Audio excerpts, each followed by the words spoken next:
Assalamualaikum warahmatullahi wabarakatuh. Shamarka fuune kabajamtoota daawwattoota Aashaa Inda Kadiirtuuf akkam jirtan nagaa jirra alhamdulillahi rabbil alamin. Daawwattoota keenya har'a meeshaa obboleeyyan teenya nama lama qabadhee dhufee jira.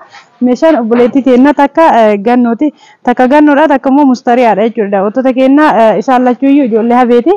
Hagaduma viidiyoo keenya wajjin turuudhaan share like subscribe gochuun irraanfatina isin jedha. Daawwattoota keenya amma takka takkaan gatii isaa wajjin isinitti himaa nu wajjin tura. Tokko faratti meeshaa ganno isin agarsiisa jechuudha.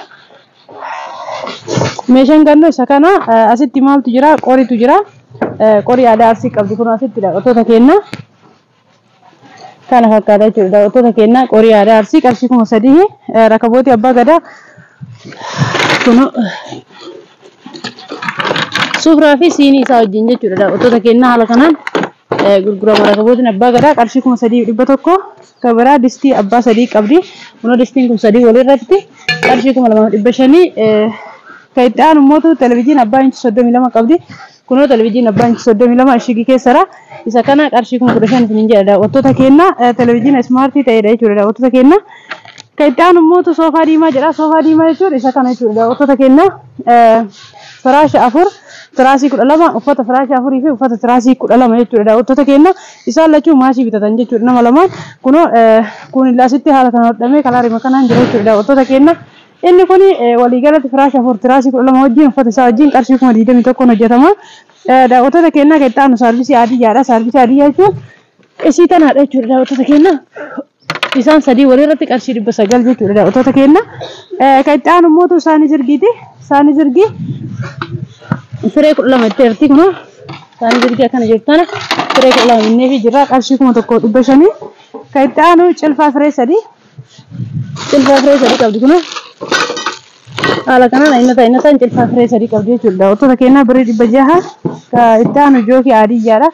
Jookii adiyyaan isa kana burcuqqoo 4 of keessaa qaba. Kun daawwattoota keenya qarshii 800 burcuqqoo isaa 4 wajjin hayyee keessatti ummatu daawwattoota keenya walali meetira 8 qabdi.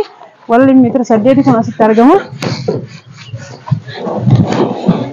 Kuno kalarii tiraasii fi tiraasii isaatti dhiyaatuun binnee fi jira jechuudha. Daawwattoota keenya kana fakkaata meetiri 8 maramee jechuudha. Daawwattoota keenya keessatti meeshaa obboleettii nama mustariyaati.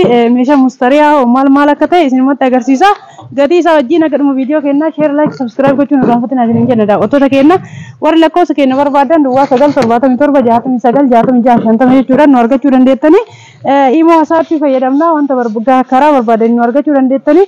Kana bicha osoo hin taane meeshaa kamiyyuu ni dhiyeessina isin jedha. Daawwattoota keenya amma meeshaa mustariyaa soofaa diimaa jedha. Keessillee akkuma isin jedhe obboleeyyan gooddanyoota jarri kan wal fakkaatu dhisifatan isin jedheera. Kun tiraasii 24 qabanii firaasha 8 uffata isaa wajjin ka qophaa'edha jechuudha. Daawwattoota keenya gatii isaa dura isin timee jira.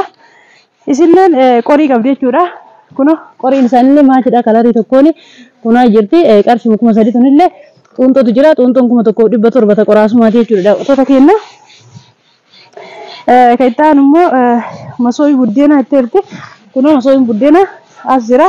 Qarshii 2,500 gurgurama. Daawwattoota keenya keessatti immoo rakabooti abbaa gadaa qabdi. Isinleen rakabootiin abbaa gadaa kun as jira akkuma taanii jechuudha. Kunillee qarshii 3,100 sufraa qaba. Siinii 12 qaba. Keessatti immootu gilgilii aadaa abbaa gadaatiin jetteerti. Kunoo gilgiliin aadaa gara jirti dhiifama wal keessa makame jechuudha. As jirti qarshii 2,800 hojjetamte jechuudha. Daawwattoota keenya keessatti immoo jookii warqaammaa qabdi. Jookii warqaammaa jechuun isa kana burcuqqoo 6 wajjin ni beeytanii qarshii 2,000 bitama. Keessatti immootu kana fakkaata meeshaan obboleeyyiin teenya lamaanitu isin jedha. Daawwattoota keenya share like subscribe gochuudhaan wanta barbaadan kamuu nu biraa akka argattan ni beeytanii. Daawwattoota keenya meeshaan irraa qabannee dhufne kana fakkaata ariitiidhaan akka isinitti himee ni beeka. Maaliif deemuudhaaf namoonni beekaa jechuudha. Daawwattoota keenya bal'inaan meeshaa biraa qabannee aga isinitti deebinutti har'aaf kanuma qabannee dhufne. Share like subscribe gochuun irraanfatamni isin jecha ammaan xumurree jirra. Assalaamu alaykum wa rahmatullahi wa barakaatuh.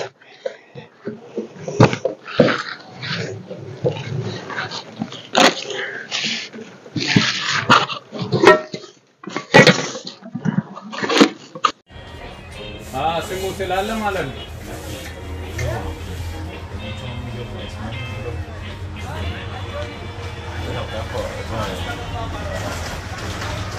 ክቡ የለም كبة